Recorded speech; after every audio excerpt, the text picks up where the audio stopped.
Moving on to the next item on the agenda, it's the report on the draft report. I have draft report of Main Street East proposed Heritage Conservation District bylaw and study.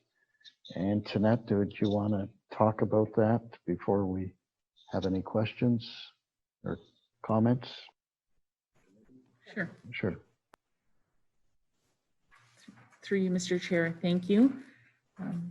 Sarah, would you like me to announce that? Yes. Yeah, so just for the committee's information, we do have the town's legal counsel on the call with us. He has just been let into the Zoom meeting, so he is available. His name is Mr. Tom Holinsky for any questions that you may have, as well as we're here for that all as well. So what we thought we'd do is just a quick presentation, very informal. If you have any questions, please feel free to ask us, but it's meant to accompany the staff report that was provided, the draft staff report that was provided to you. So I'm just gonna ask Bianca to go to the next slide, if I may. So again, Mr. Mayor, councillors, committee members, members of the public, thank you on behalf of staff for the opportunity to present some thoughts on how best to proceed with the protection of Main Street and some of the surrounding areas. Again, this is a draft presentation, just like the report that was prepared for Heritage Grimsby Advisory Committee, and feedback from the committee will form a part of our final presentation and report that is targeting council for December 21st. Next slide, please. So it's much more detailed in the report, but what we thought we'd go over is just some quick decision history. In 2015, a cultural heritage landscape report was prepared by staff, and it was not adopted in our official plan, but the report was sort of approved and endorsed by council. And it does include portions of Main Street as a cultural heritage landscape. However, the eastern portion is a scenic route only. And also it includes every single parcel that is on Main Street. So it wasn't that any parcels were excluded from that. Then and I just wanna make sure I get my dates right, but please feel free to correct me if I'm wrong. On March 19, 2018, there was a consultant selected to initiate a secondary plan for the hospital and surrounding area, which would include much of this portion of Main Street East. And in January 29, 2019, staff report, they put forward a report that talked about the importance of a secondary plan and urban design guidelines, and also the preparation of a potential interim control bylaw. That secondary plan was later canceled. And it should also be noted that the secondary plan identified that heritage protection was a key goal as part of that secondary plan. Then, as part of the budget deliberations last year, a motion was approved that said either a cultural heritage landscape and or a heritage conservation district be created or be brought forward. Staff were preparing a report in the fall to seek clarification on which was intended by council, a cultural heritage landscape and or heritage conservation district. In the meantime, staff were also actively pursuing Part 4 designation under the Ontario Heritage Act of key properties as an interim protection measure because we were concerned about the properties on Main Street East in particular. Before the staff report could come forward, a notice of motion was put together that had a proposed study and bylaw affiliated with it. And that's what triggered us to be here talking about this in particular. So next slide, please. The proposed study bylaw, the proposed boundary in the study bylaw excludes properties that front onto Main Street East. Unfortunately, we don't have any rationale for why those properties were chosen to be excluded. I think with the exception of the hospital, there was probably some intent around not slowing that down. But there were some other properties, like I said, that were included in the cultural heritage landscape, but excluded in this proposed study bylaw.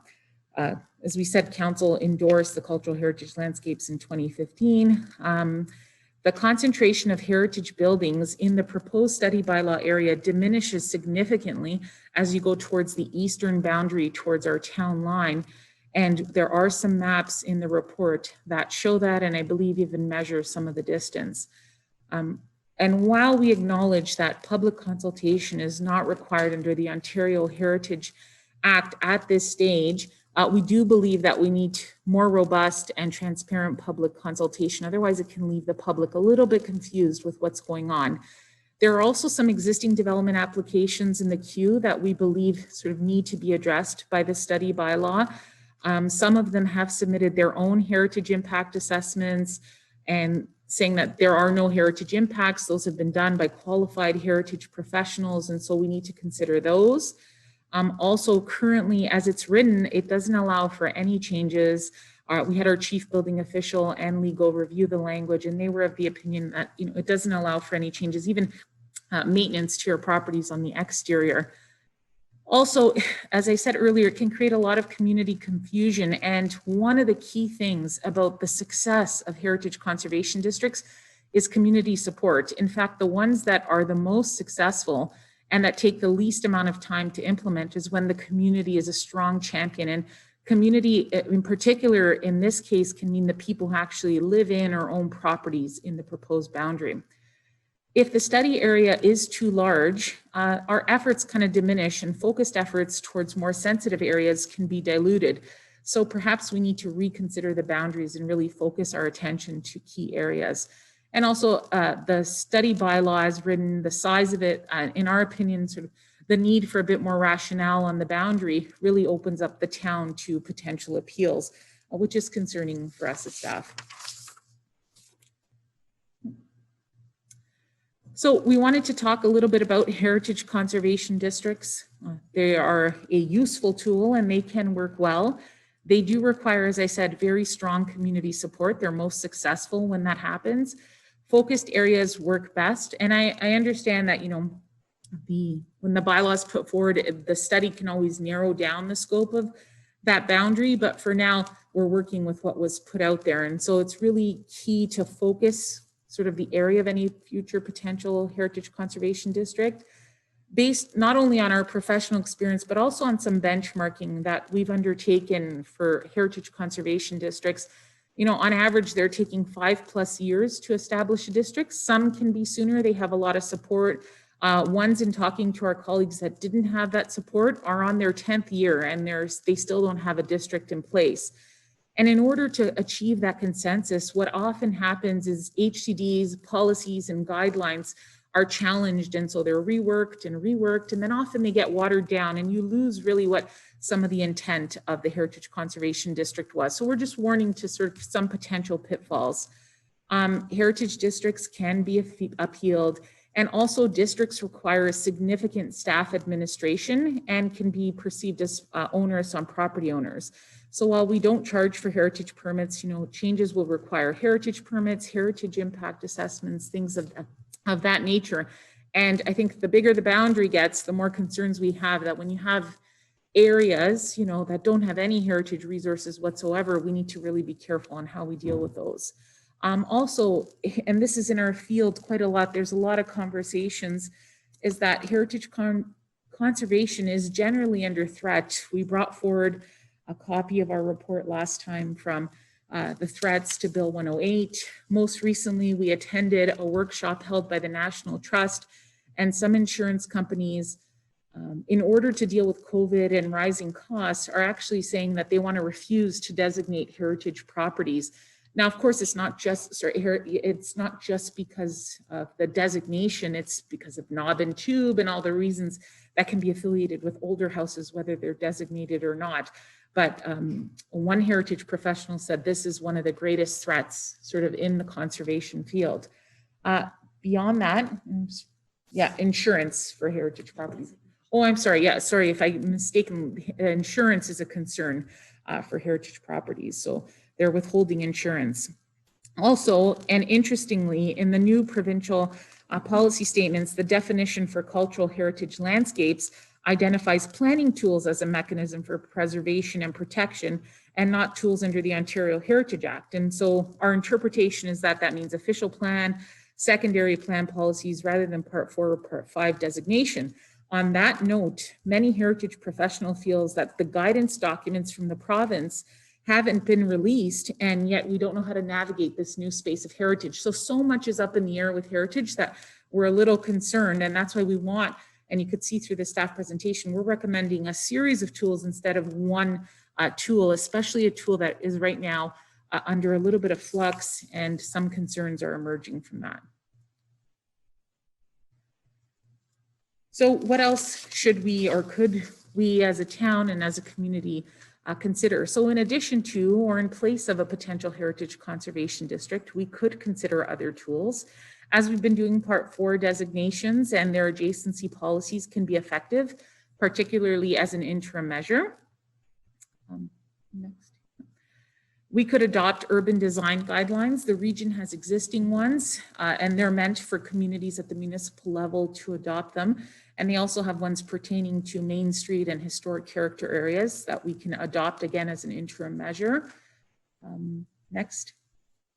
Development permit system is something that hasn't been talked about here at the town, but it is a tool. They've been using it for a while in Ontario. Not a lot of municipalities have done it, but it does also create a lot of provisions for heritage protection and a lot of clarity about what can and cannot happen. So that's another tool that we describe in the report. A focused secondary plan. Perhaps we could resurrect the partially completed secondary plan. $58,000, I understand, was already spent on that plan. The studies are about 2 years old. So it's our hope that much of that information can be used and can be updated without significant cost to the municipality. Also, we can focus our efforts with a higher concentration of heritage resources. So do we need to change the boundaries? Do we need to move west a little bit and capture the higher concentration of heritage buildings? We also provided some mapping with our designated and listed buildings for the committee's consideration to say where would an effective heritage conservation district be.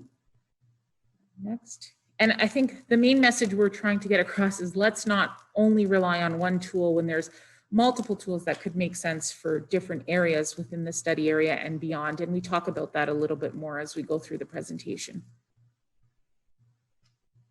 Community engagement. As I said, staff acknowledge community engagement is not required at this stage, but in all of our work, it's been really a key component to the success of the project.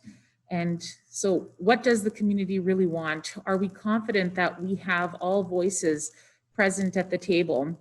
And, you know, based on some of the letters we've received, the many phone calls that staff have had to take and sort of, you know, calm people down and talk to them a little bit, we're not sure that all the voices are represented in what's being proposed right now. And that's going to be really critical, especially as, like I said, if we do choose to pursue a heritage conservation district, that owner consensus is really critical to the success. We also need to understand the area more comprehensively. Heritage is a key focus, but there are other concerns, parking, the environment, and many other things that we need to consider, the spin-off effects of the hospital and the pressure that that will put on the area. So we really want to look at things with a comprehensive lens, but also make sure our citizens are engaged, informed, and feel part of the process. Next. So here's our opportunity. Let's get it right. Let's apply the best tools possible to achieve the best outcomes for our community. Don't rely just on one tool. We can actually layer tools. Tools aren't mutually exclusive. If we use one tool, that doesn't mean we can't use another tool. And maybe one tool makes sense for a certain area, but other tools make sense for the larger area. So different tools potentially for different sections of Main Street. Also, we understand that all of these things, and Kate, you alluded to this, can take so much time. And what we think we need to come up with is a targeted interim approach for those most vulnerable areas. So a targeted interim approach for the vulnerable areas, which can include Part 4 designation, but we have a whole host of other ideas of what else that it can include. But at the same time, let's either start or reinitiate a more comprehensive strategy to address the balance of the area, which still requires our attention. Again, involve the community early, often, and perhaps most importantly, meaningfully. And look at the Grimsby Beach model. I'm not sure, you know, which council members are on right now, but the two council members who have seen what is unfolding in the Grimsby Beach area, you can really see that it starts with community engagement. The feedback has been wonderful. We haven't predetermined a tool yet. We'll be presenting all of the tools to the community, and together we're going to pick what works. And so we like to look at that as a model for working very collaboratively with both council and the community in choosing something that really works for a specific area. So there's benefits to using Ontario Heritage Act instruments, but there's also benefits of Planning Act instruments. They do tend to be more comprehensive in nature. They do hold more weight at LPAT hearings. In fact, the OP is heavily relied upon, and they tend to be more overarching in nature. All policies and bylaws are enabled through Planning Act instruments. And so we just don't want to ignore instruments that we have under the Planning Act that we could utilize to help protect this area. So build a strong, vibrant community. Heritage is a magnet for investment. Heritage and economic development work together. We've done so much work and research on the economic benefits of heritage preservation that is well understood in our field.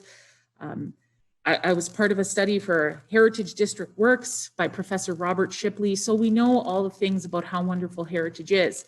And sympathetic development, though, we have to acknowledge can help us conserve our buildings for the long term. If through our actions, intended or unintended, we create some disinvestment or stagnation, it can lead to people not taking care of their heritage buildings, demolition by neglect, and potentially irreversible damage to heritage buildings. The best chance at long-term survival and viability of heritage resources for the long term is really finding a balance between development and heritage preservation. And as you all know, and I don't need to repeat it, but heritage isn't intended to stop change. Districts are intended to guide how change happens by the way of demanding the best of new development. So let's figure out what we want to get done and where and which areas of Main Street, and then get that done. But let's do it together, and let's do it in a really comprehensive and collaborative way. So in summary, heritage is a very important part of our community.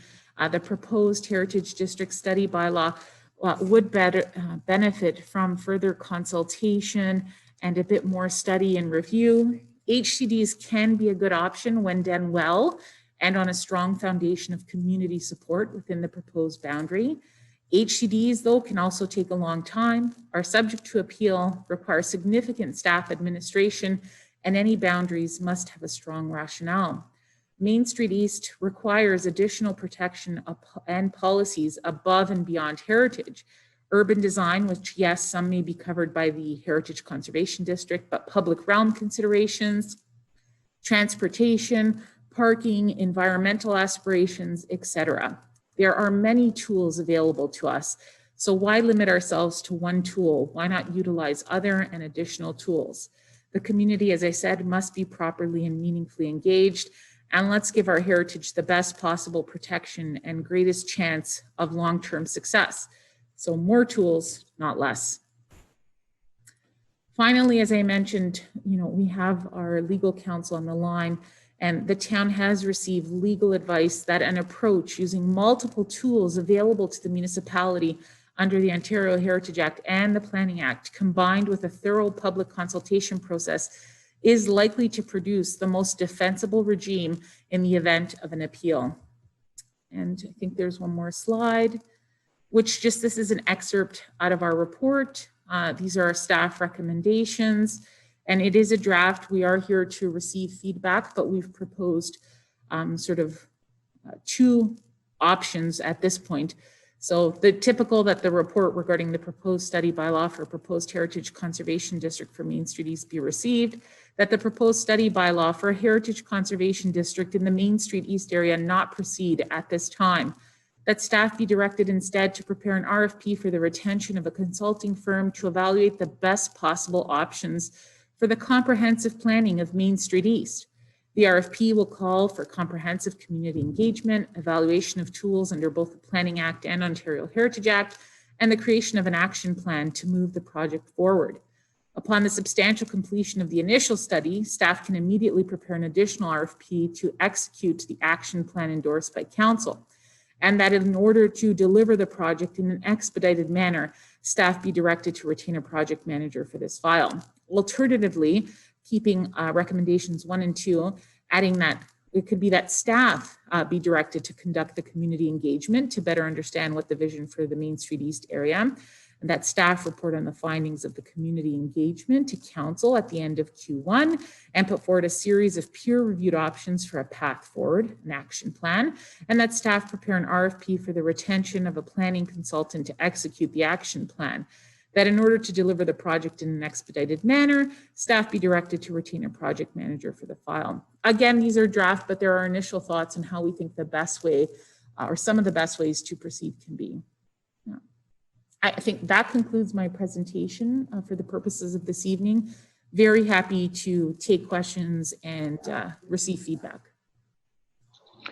Thank you, Antoinette. Very comprehensive. Questions from the committee?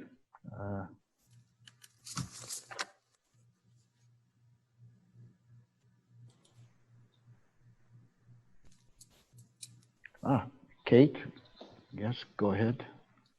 Thank you, John. Through you, Councillor Dunstall. I have a question. With your design guidelines, is it possible to establish design guidelines for an entire town without it being a huge historical district, that guidelines that have teeth? The only reason I ask that is I think about our town being 230 plus years. And I think about, if we look at ourselves, like if we look at from a marketing standpoint, or even from a persona standpoint, and you look at a person who say is, he has a certain identity. They wear black clothes, they are conservative looking, and then one day they show up and they're wearing, like, they bleached their hair and like, it's like crazy, like they're wearing fluorescent clothes.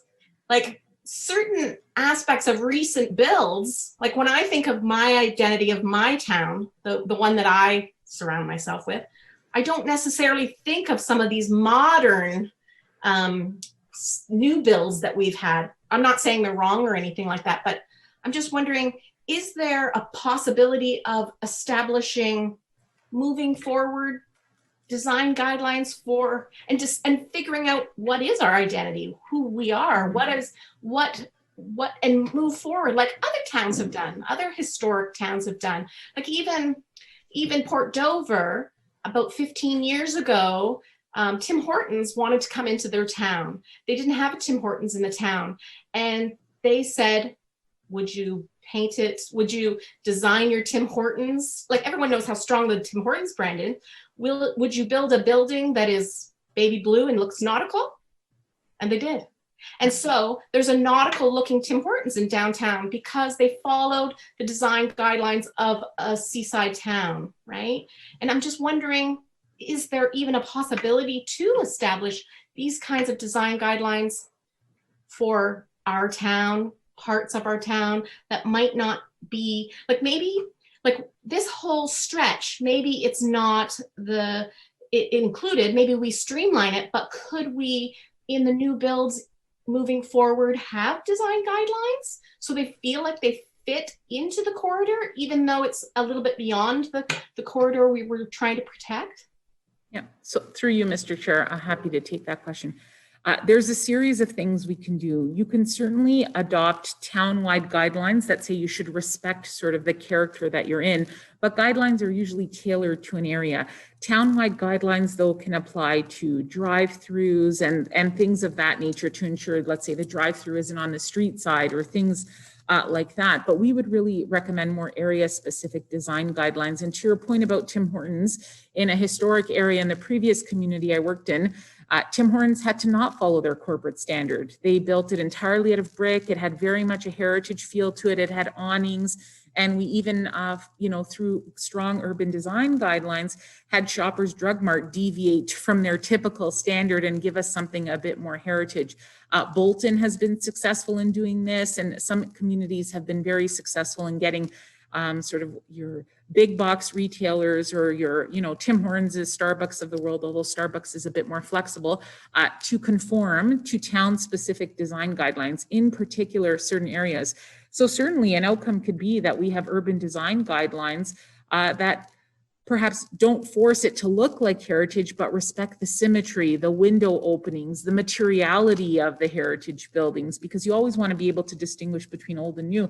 But yes, of course, we can create design guidelines, some perhaps general for the whole town, but some very specific to certain areas.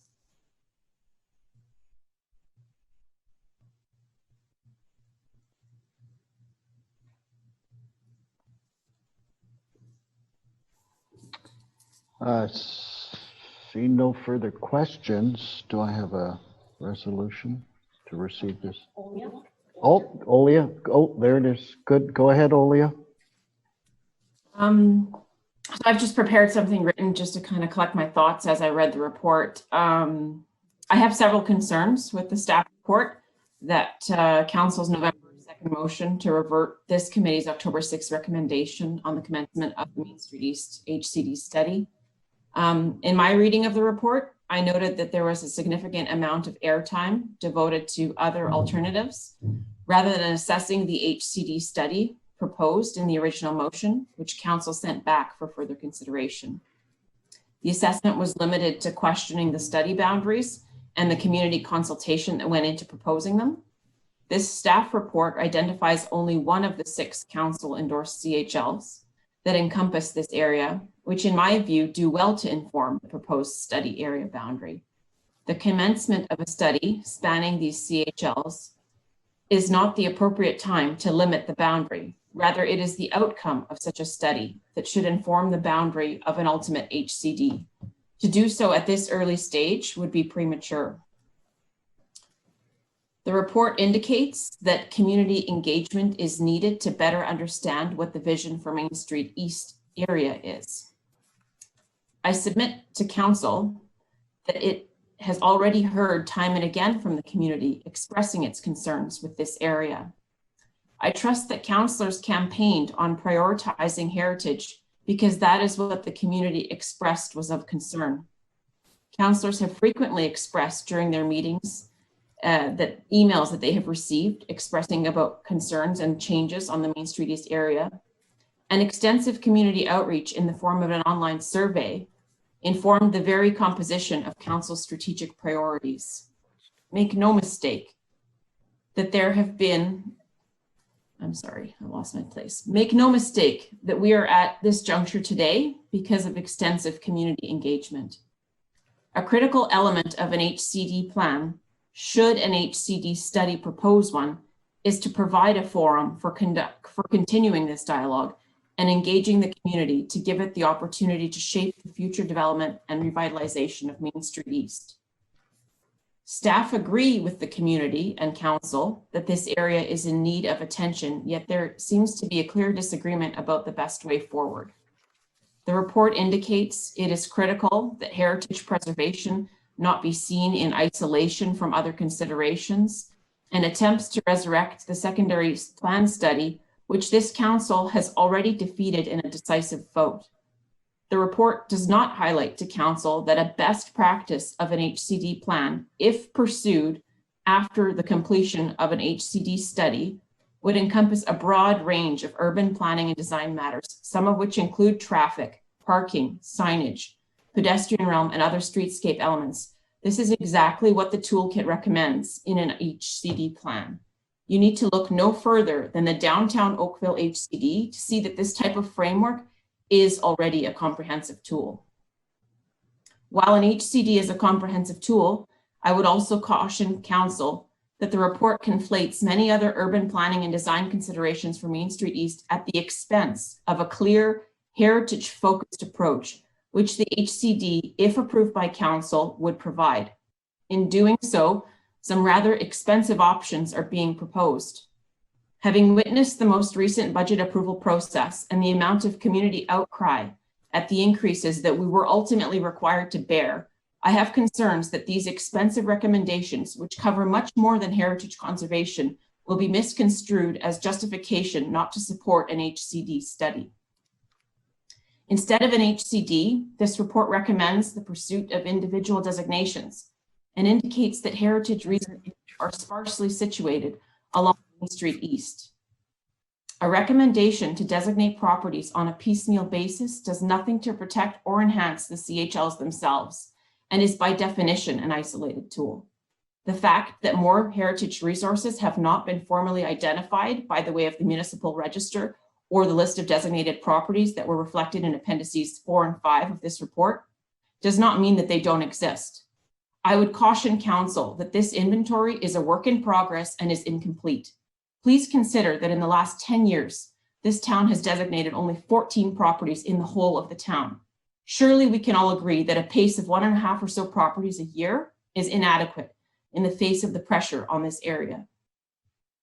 An HCD, if recommended as an outcome of this proposed study, would be a much more efficient and cost-conscious tool to achieve council's goals of responsible development, as well as protection, preservation, and enhancement of heritage and culture as identified in its strategic priorities, which themselves were born out of extensive and transparent community engagement. I would like to request that a copy of my statement, which I will provide to the clerk, be included as an appendix to council as part of the final staff report. And I'd also like to thank those community members who are watching tonight and for their continued resolve, and so that you please reach out to all of your councillors to continue to voice your concerns.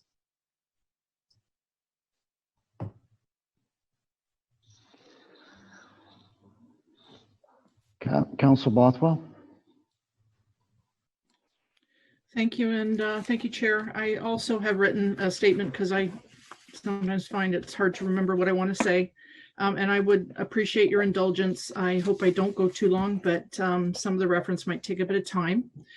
To echo Olia's statement there about we appreciate the staff's effort, but I have some concerns as well with this report. Council at the November 2nd meeting referred the Heritage Grimsby Advisory Council endorsement package and the draft bylaw back to Heritage Committee in Resolution C-2396, which is resolved that the Heritage Grimsby Advisory Committee Council endorsement package dated October 19, 2020 be referred back to the Grimsby Heritage Advisory Committee in consultation with legal staff, and that it be brought back to Council at the December 21st, 2020 meeting. What was referred back to committee in this resolution is the draft bylaw for an HCD study for refinement and clarification. The draft bylaw and recommendations from this committee is expected to be brought back to the council at the December 21st meeting. So it's our recommendations, not staff's. And I have a few comments with respect to the report. Well, first of all, to clarify the draft bylaw that was prepared previously, hearing the concerns at council and understanding where they were coming from with respect to the ongoing development on Main Street, the developers that are currently having projects in place, and the concerns from neighbors that they didn't understand what an interim control bylaw meant. I'm saying that I would suggest that when we get to the end of my statement here, that we totally remove the language with respect to the interim control bylaw section, and we focus on what's most important here, which is commencing the study. So I think we can resolve a lot of the concerns that were raised by homeowners as to what can I do and not do with my home if we put this interim control bylaw in place, and remove that section of it and focus on what community wants, which is commencing the study. With respect to the paragraph, an area in need of attention, it's interesting that the original version of this report, which was posted publicly, included the full quote from the January 2019 planning report, which included this sentence: "The parcels in this area are relatively large and would likely be rather inexpensive to redevelop since building footprints are generally small." This sentence has been removed from the current version that's posted online, and I'm unclear why, as this further illustrates and supports the critical importance of identifying and protecting the valuable heritage resources and associated CHLs in this area through an HCD study and implementation of an HCD plan. With respect to the paragraphs on the PPS, what's not included in the report is one of the most important statements of the PPS that has consistently been included even up to the current version. And that's part 4, the vision for the Ontario's land use planning system. The province's natural heritage resources, water resources, including the Great Lakes, agricultural resources, mineral resources, and cultural heritage and archaeological resources provide important environmental, economic, and social benefits. The wise use and management of these resources over the long term is a key provincial interest. This is the only place in the provincial policy statement where a key provincial interest is identified. Also, long-term economic prosperity should be supported by encouraging a sense of place by promoting well-designed built form and cultural planning, and by conserving features that help define character, including built heritage resources and cultural heritage landscapes. Cultural heritage, 2.6, cultural heritage and archaeology. 2.61, significant built heritage resources and significant cultural heritage landscapes shall be conserved. 2.64, planning authorities should consider and promote archaeological management plans and cultural plans in conserving cultural heritage and archaeological resources. So that language is still in there. Also, the widely referenced and highly regarded 2009 report, the Heritage District's work, states, many people now consider the Heritage Conservation District to be one of the most effective tools, not only for historic conservation, but for good urban design and sound planning. And Heritage Conservation District designation is not intended to prevent development and enables the council to manage and guide future change. This kind of guidance over 1/10 of 1% of the province in the promotion of a key provincial interest is not an onerous burden on the land use planning process. The province does not intend that a Heritage Conservation District plan will present each detailed aspect within a district as if it were a museum, but it does intend that a district plan will control change so that it contributes to and does not detract from the district's special character. The law intends that Heritage Conservation District plans will conserve that character forever or until council de-designates the district where it comes first. The province does not intend that conservation comes with a sunset clause to be invoked when a developer sees the potential for profit. No other tool proposed will provide that stability for future generations. The regional official plan, and I'm not sure why in this report, the report includes references to sections 4A13 and 4C21, C and I, as all of these references are specifically related to policy direction for municipally designated intensification areas. Main Street East is not a municipally designated intensification area like our downtown and the Winston Road neighborhood. So these references are not even relevant or applicable. The regional OP official plan does make reference to the importance of cultural heritage in another section, which wasn't included in this report, and it is very relevant. Under 10.C, creative places, 10C2.1, built heritage resources, cultural heritage landscapes, and archaeological resources. Significant built heritage resources and cultural heritage landscapes shall be conserved using the provisions of the Heritage Act, the Planning Act, the Environmental Assessment Act, the Funeral, Burial, and Cremations Act, and the Municipal Act.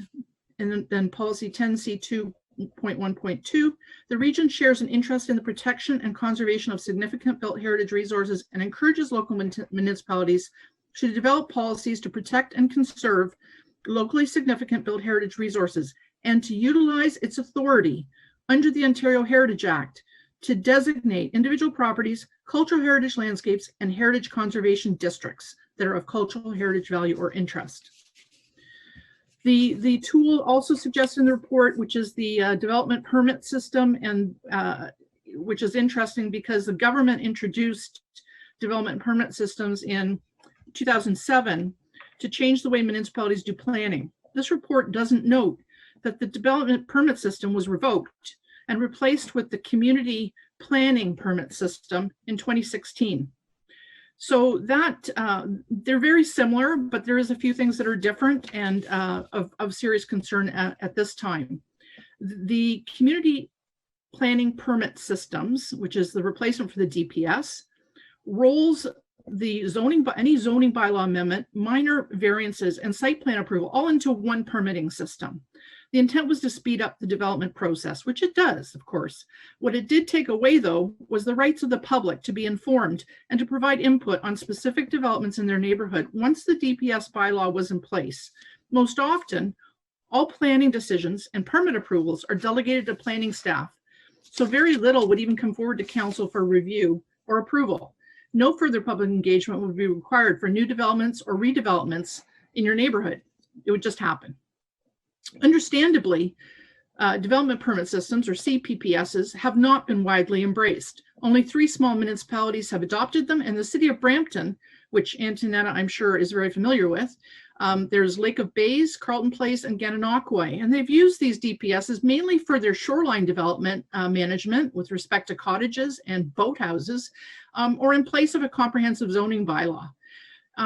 Bill 108 now presents the additional threat, and it gives the minister the power to mandate CPPSs to draw lines on a map indicating where ones would have to be establishing a CPS. So Bill 108 is a threat that uses the tool, the CPS tool, similar to the ministerial zoning orders that are now happening.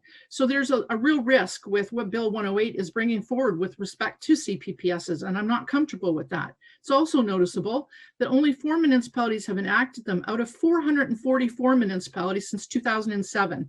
While 134 heritage conservation districts have been put in place and continue to grow. Many municipalities have multiple heritage conservation districts due to their success. The same cannot be said for the DPS or CPPSs. Do we need to have a heritage master plan in place before we commence the study? No, because often a master plan evolves from a number of initiatives, and an HCD study can feed into a master plan in tandem. It's just not an option now to delay moving forward on this study. What will it cost? It wasn't provided in the report other than an estimate that it's going to be more than 100, and then we need another 100 and so to provide for another consultant and another project manager. That 100,000 should do it because we've got the research from a number of other municipalities when councils received that information in an earlier email from a resident. And Beaton, which I looked up, did their HCD plan, their study for 50K, their plan for another 51. Whitby recently did their complete study and plan for 150. Bradford did theirs, a study for 40 and their plan for 55. So, okay. So the monies there are reasonable for us to commence this study. Whitby also provides an excellent example as well of a terms of reference for the scope of the study that includes significant public engagement. And it's a helpful model to use for our proposed study terms of reference for an RFP for a consultant. It's also interesting that many municipalities use capital funds or reserves to pay for these studies. And that's what I'm not too sure how that's working, but it would be interesting. They've also applied and been successful in getting grants for these studies. So I would hope that staff will explore these avenues as well for potential recovery of costs. When it comes to comparing the proposed tools in the arsenal that are in this report, it's evident that the strongest and most effective tool is an HCD. Some may say that this is weaponizing heritage. When our heritage is at risk under Bill 108 and with constant changes to the Planning Act and other legislation, it's critical that we do, excuse me, use the means necessary to do what this community has asked us to do. Protect the small town feel, heritage, and character of our town. I'm not comfortable with either of the recommendations being put forward in the report. I'd like to put forward an amendment to the draft bylaw that has come back to the committee to remove the interim control section and recommend to council to proceed with the process to commence an HCD study. I have draft wording that I can provide the clerk, which takes the existing bylaw and resolution and removes those sections, and also includes a map that includes the entire Main Street East area with no exceptions for the study purposes only. And as we remove the interim control, there is no impact to the current developments or homeowners at all with respect to including the full Main Street East section. So I'd like to propose that after all discussion is done here, that if there's a motion that's going to be brought forward, I'd like to prepare one to amend the bylaw. Thank you.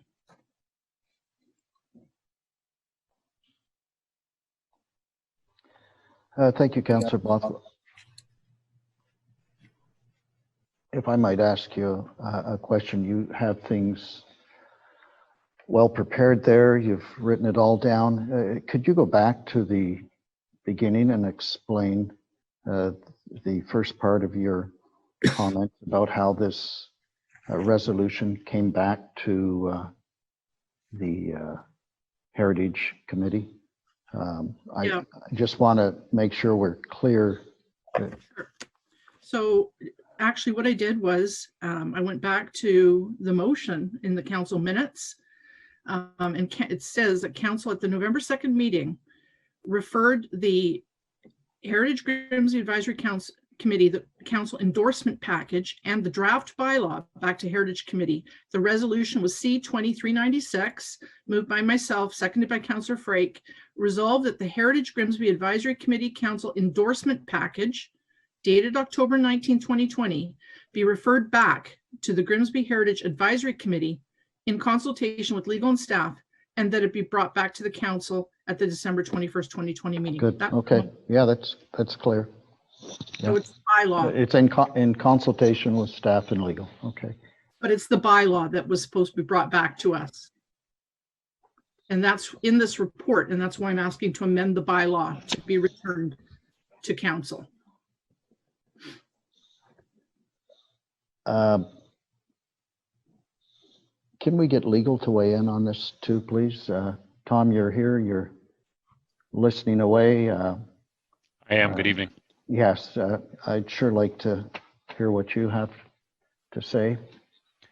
I'd be happy to comment, and then I'll try Yeah. to cover the excuse me, the points that I have comments on in the open session. Obviously, if there are any further follow-up questions, I'm happy to answer them.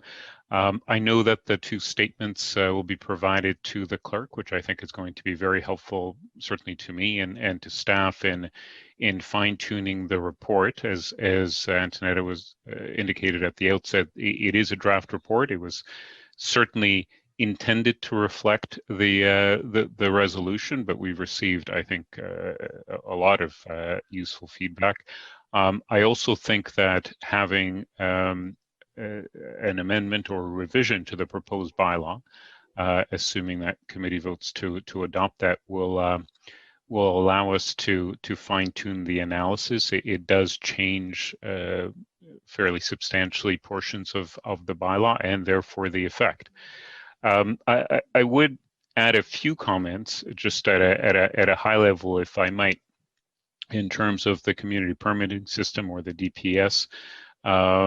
And the councillor is, of course, right that there are substantial revisions made to it, and it has not been widely adopted. It's a tool that's only now finding its legs. I think that, to be fair, there is some concern about the province making revisions to that tool as well as other tools on the fly. But as well as the councillor has pointed out, there are also concerns about the province doing top-down planning in the way of MZOs. There's a slew of MZOs that have been requested and have come through. In fact, I think over the past few months there were more than in the last 20 years combined. So the concerns there, no matter what the system is, but certainly the input is valid, and I think it's giving us a lot to think about. From my perspective, the fundamental part of the recommendations is really point number 3, which is that the process move forward, but that it be broadened to also contemplate other tools that are available to the town in order to accomplish the goal that the committee is striving to accomplish, and that council, at least in my experience, has been supportive of, and that's preservation of heritage. Our point in drafting as lengthy and thorough a report was to point out that there are other tools also available. Not instead, but also available, and that's been, that's certainly my understanding of the intent of that report, and that's the lens that I reviewed it through. So before I go on too long, I don't know if I'm answering all of the questions that you'd like me to address. I'm happy to fine-tune my remarks. Thank you, Tom. Antonetta, did you want to weigh in at all at this point, or? No, okay. Through you, Mr. Chair, I can.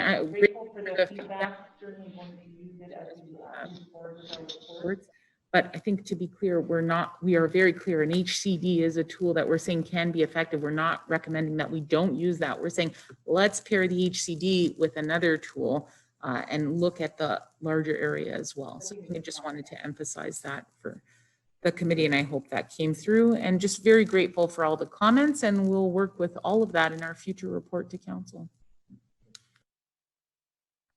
Thank you. Yes, Councillor Bothwell. Just a question for Mr. Erlinski, because I thought I heard him say at the end of his conversation that we prepared the report. Did legal staff prepare this report? And I just want to get some clarification as to how much input you had into it. The report was prepared by planning. I have had some input into it, but it's certainly a report prepared by the planning department. And just to confirm, removal of, so actually what I expected was that you would be here tonight to assist us with reviewing the draft bylaw itself, so that we could be prepared to recommend at this point of what would go back to council December 21st.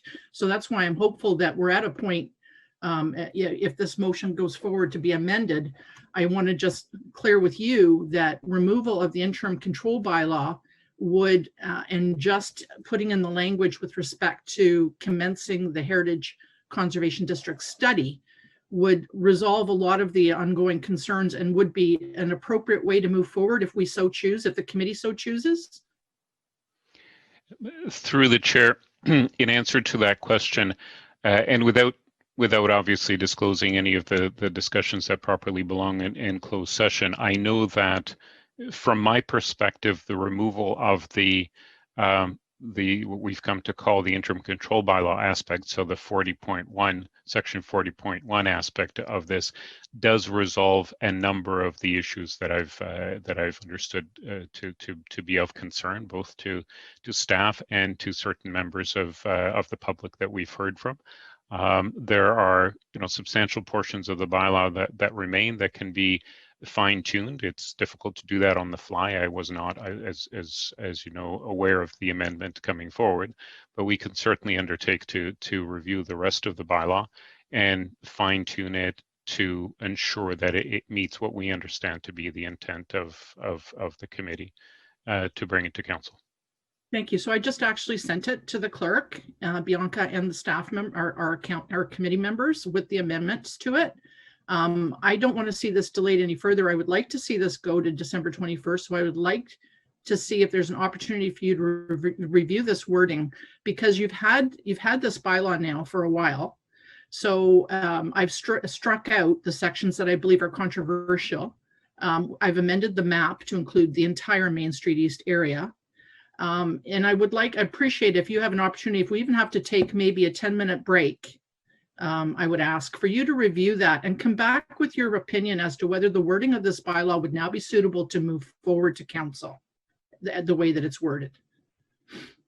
Can I ask the chair if we could propose a break under the procedural bylaw to allow legal to review the changes that I've just submitted to the committee?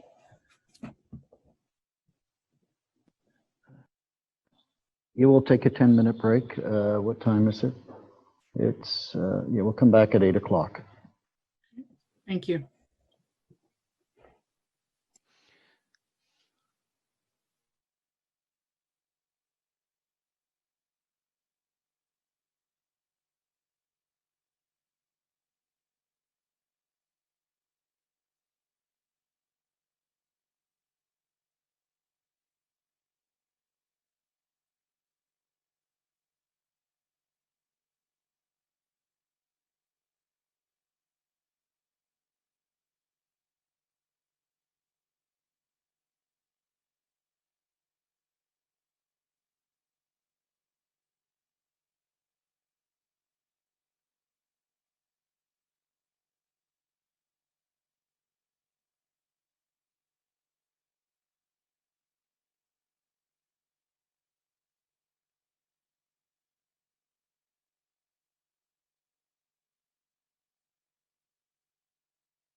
Thank you. Recess is over. Tom, you've had a chance to look at this revision. Would you like to speak on it now? Thank you. I'd be happy to answer the question, and then obviously if there's any follow-up, I'd be happy to answer that as well. I've had a chance to review the bylaw. Thank you for forwarding that to me as I read it, and I've had just a few minutes to read it, but hopefully it's sufficient for at least preliminary comments. The bylaw directs that a study will proceed, that an RFP to retain a consultant to carry out that study proceed essentially forthwith, and then governs the timing of that whole process so that it moves quickly.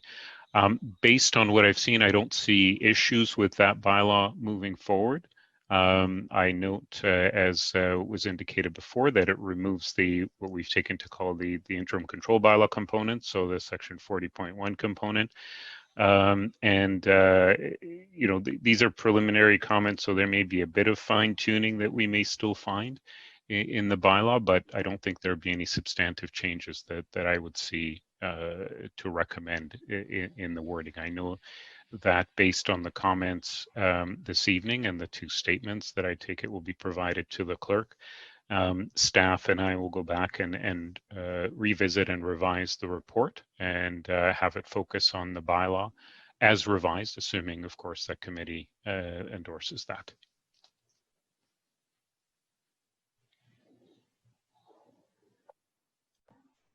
So I have the amended resolution. Should I read it to everybody first so that we've got a grasp of it? Yeah.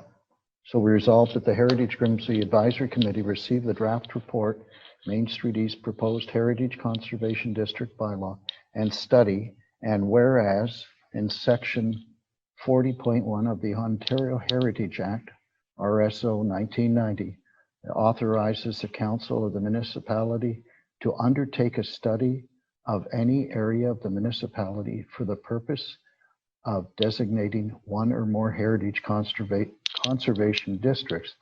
And whereas on February 18th, 2020, Council of the Town of Grimsby approved the Main Street East Cultural Heritage Landscape or Cultural Conservation District Study in its 2020 budget.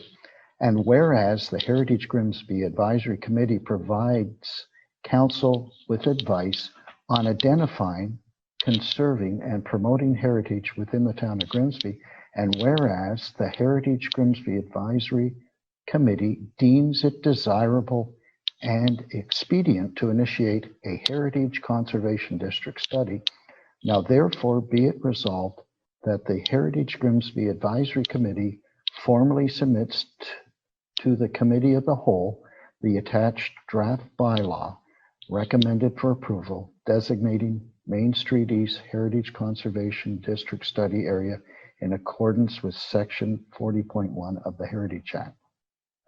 So we've removed the interim control bylaw on this. So that's out. Is everybody comfortable with that? Can I just ask one clarification in case I misheard the second paragraph of that? Sure.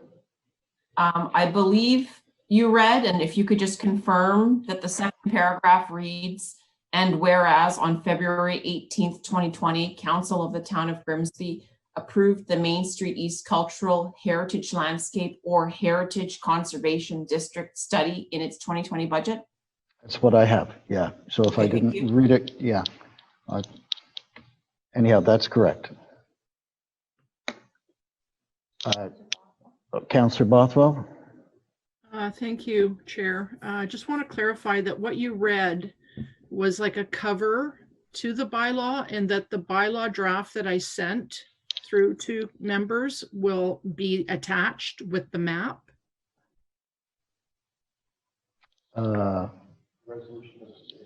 It doesn't state that in the resolution, though.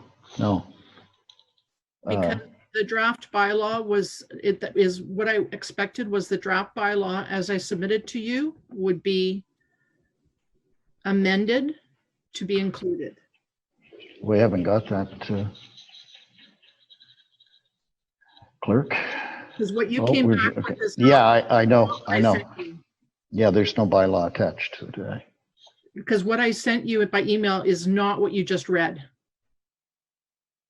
You just read an amended motion, but that's not the draft bylaw that I just sent you. Is that the document you circulated to all of us just now? Yes. So then that was, I think, only page 1. Yeah, No, the, What was read, I mean, what was read was only page 1, but there's 3 missing pages that haven't been read. yeah. Exactly. is that correct? We're working on it.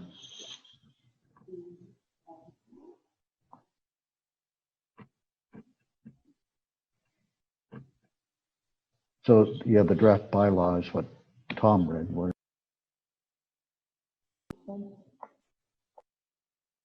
I just want to make sure we read the full draft bylaw that's included with that cover page you just read.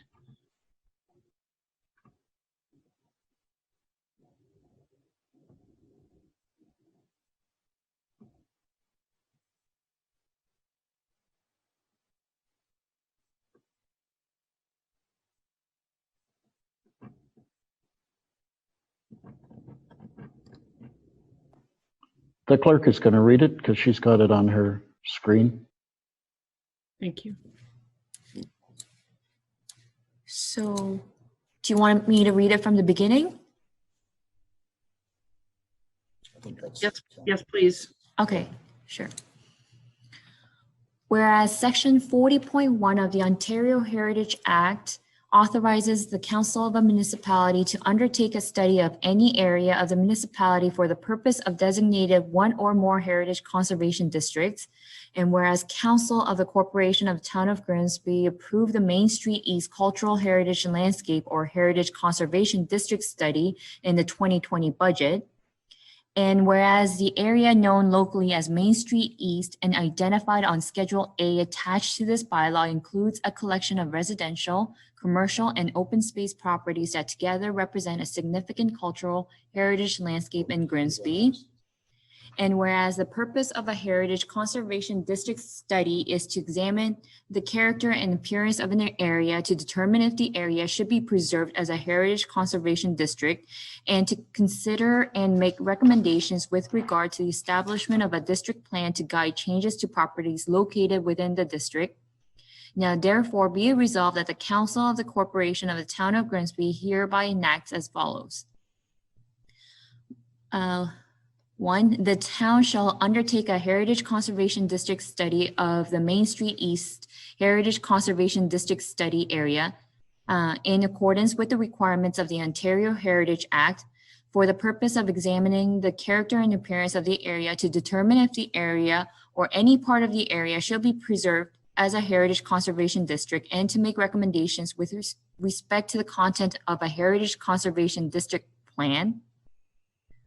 2, and that the formal tendering process to select consultants to undertake the study shall be conducted in accordance with the Corporation of the Town of Grimsby bylaw number 04-119, and that the consultants, once approved by council, shall immediately initiate the Main Street East Heritage District Conservation Study for the area identified on Schedule A. This bylaw shall come into force and take effect immediately upon its passing by council. This Schedule A is the map, proposed study area. Can you read the Schedule A as well? Because Sure. I think that that goes with the map.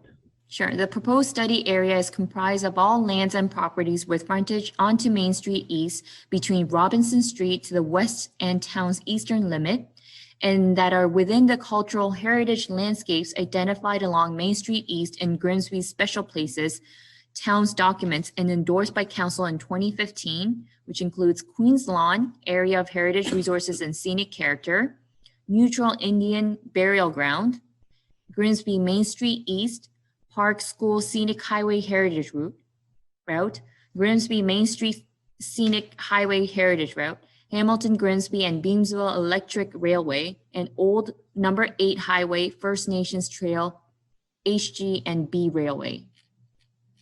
Thank you.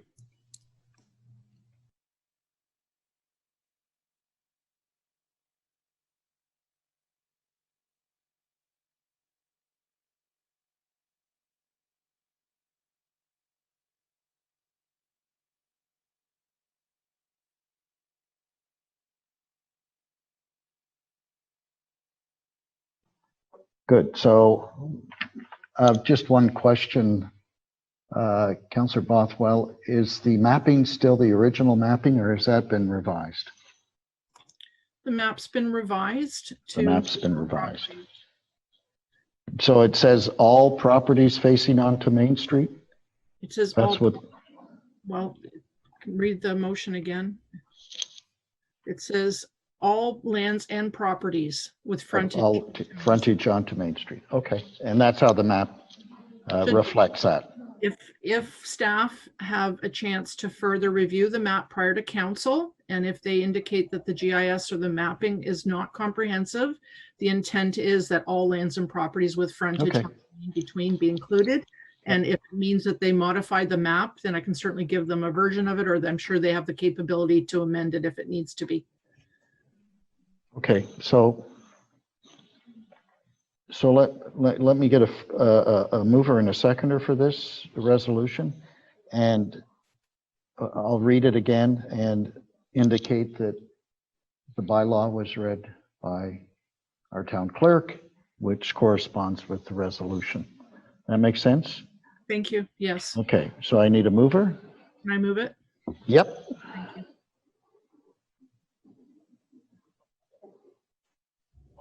And a seconder. Olia. Let me read that again. Resolved that the Heritage Grimsby Advisory Committee received the draft report, Main Street East Proposed Heritage Conservation District Bylaw and Study, and whereas Section 4.40.1 of the Ontario Heritage Act, RSO 1990, authorizes the Council of the Municipality to undertake a study of any area of the municipality for the purpose of designating one or more heritage conservation districts.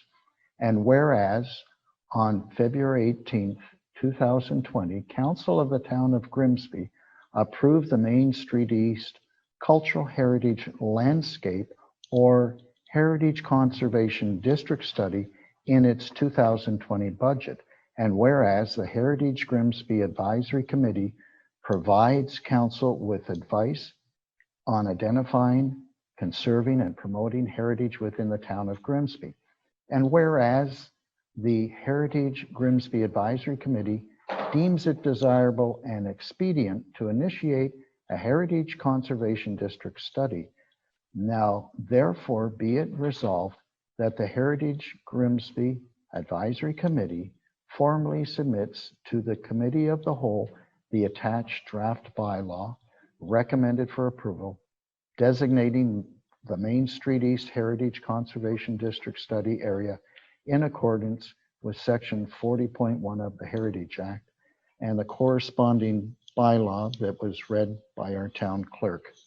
I'm sorry, All- Chair, That's can I right. just ask one correction? I think because we're submitting it to council now instead of committee of the whole, can we just change committee of the whole to council? Oh, Going directly to council, right? on the 21st, is it not going to?